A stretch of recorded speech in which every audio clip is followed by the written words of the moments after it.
ఓం గణానాం ద్వాం గణపతిం వామహే కవిం కవీనాబ్రహ్మస్తమస్తమం జ్యేష్ఠరాజబ్రహ్మణాం బ్రహ్మణానుశృణ్వంతవేద్రసాదనం ఓం భూర్భువస్సదస్య పితర్వరేణ్యం భర్గో దేవస్య ధీమహి ధియో యో న ప్రచోదయాత్.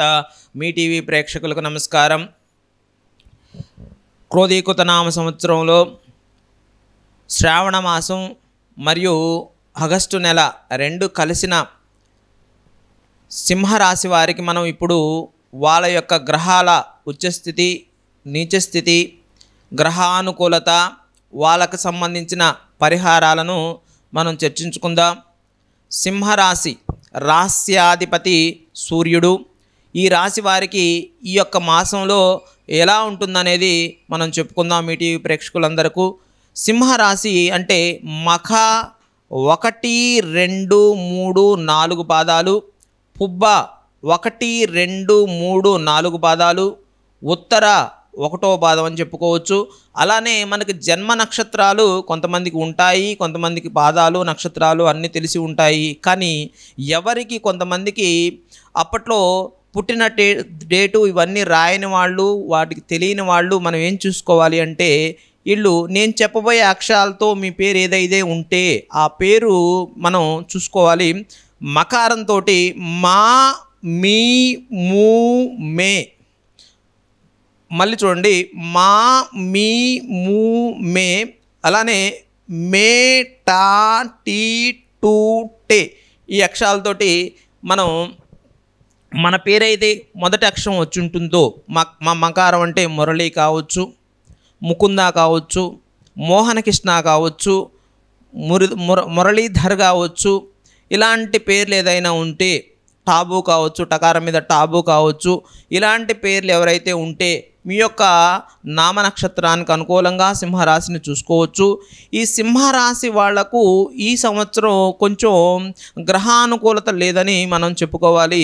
ఈ గ్రహానుకూలత లేకపోవటం వల్ల సోదరులకు మధ్య రకరకాలైన సమస్యలు, ఆస్తి తగాదాలు, అనుకోకుండా మాట పట్టింపులు, మనతో తిరుగుతూ ఉండే వాళ్ళే సడన్గా మనకు యాంటీ అవ్వటం, మనకి వ్యతిరేకతను కల్పించటం, అలానే పడ్డ కష్టాన్ని గుర్తించకపోవటం, ఎంత కష్టపడ్డా అధికారుల దగ్గర ఒక గుర్తింపు లేకపోవటం, రాజకీయపరమైన అవమానాలు మనం చూసుకుందాం. సరే, ఈ అవమానాలనే మనం చూసుకుంటే మెయిన్ మనశ్శాంతికి లోపిస్తుంది. వీళ్ళకి మనస్సు సక్రమంగా ఉండదు, మనశ్శాంతి లోపిస్తుంది, చంద్రబలం బాగా తక్కువ ఉంటుంది వీళ్ళకి.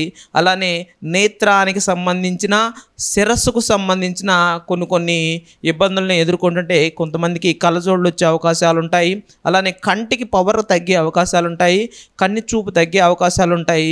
అలానే తలనొప్పి వచ్చే అవకాశాలు ఉంటాయి. అంటే ఈ సంవత్సరం సింహరాశి వాళ్ళకి కొంచెం ఈ నెలలో కొంచెం ఇబ్బందికరంగా ఉంటుంది. కాబట్టి మీరు దానికి సంబంధించిన సూర్య సూత్రాలను చదువుకోవటం, చంద్ర సూత్రాలను చదువుకోవటం మెయిన్.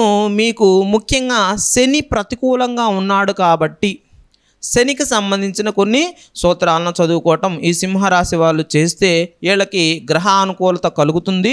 గ్రహాలకు ఉచ్చ స్థానంలో, నీచ స్థానంలో ఉన్న గ్రహాలు కూడా అనుకూలతను ఇస్తాయి. మీరు ఏదైతే ఇబ్బంది పడుతున్నారో మీ ఇబ్బంది అనుకూలంగా ఉంటుంది, మీకు అనుకూలత అనేది ఏర్పడుతుంది. మీకు ఒకే ఒక మంత్రాన్ని చదవండి. ఆదివారం రోజు ఉదయాన్నే సూర్యకిరణాలు, ఎర్రటి సూర్యకిరణాలు ఉండే టైంలో మీరు భాస్కరాయ విద్మహే దివాకరాయ ధీమహే తన్నో సూర్య ప్రచోదయాత్ అని చదవండి. ఓం భాస్కరాయ విద్మహే దివాకరాయ ధీమహే తన్నో సూర్య ప్రచోదయాత్ అని భాస్కరారి మంత్రాన్ని చదువుకోండి.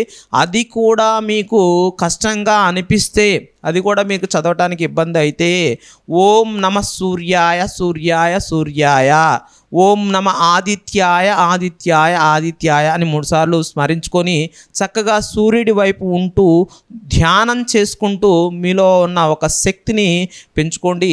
అలానే శని కూడా మీకు ప్రతికూలంగా ఉన్నాడు కాబట్టి నీలాంజన సమం భాసం రవిపుత్రం యమాగ్రజం ఛాయామార్తాండ సంభూతం తం నమామి శనీశ్వరం అని చెప్పేసి చదువుకోవచ్చు.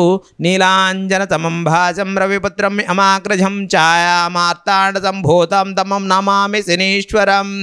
సో ఇట్లానే మీకు సింహరాశి వాళ్లకు మెయిన్గా ముఖ్యంగా మీరు గుర్తుపెట్టుకోవాల్సిన ఒక ప్రత్యేకమైన మాట ఏంటి అంటే, మీరు దయచేసి ఈ నెలలో రుణాలు చేయవద్దు, ఎవరికి రుణాలు ఇప్పించవద్దు.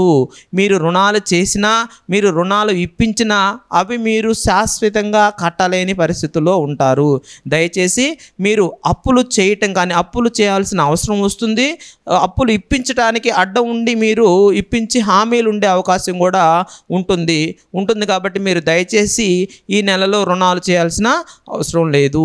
ఈ మంత్రాలు ఇవన్నీ మేము చదవలేము, మా పరిస్థితి ఏంటి మీరు అని అనుకుంటే, అలా ఉన్నవాళ్ళు మీకు దగ్గరలో ఏదైనా అనాథాశ్రమం కానీ, వృద్ధాశ్రమం కానీ ఇలాంటివి ఏమన్నా ఉంటే ప్రతి శనివారం విధిగా ఒక 20 మందికి మీరు అన్నదానం చేయండి.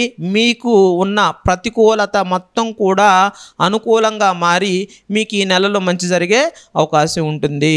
జై శ్రీమన్నారాయణ.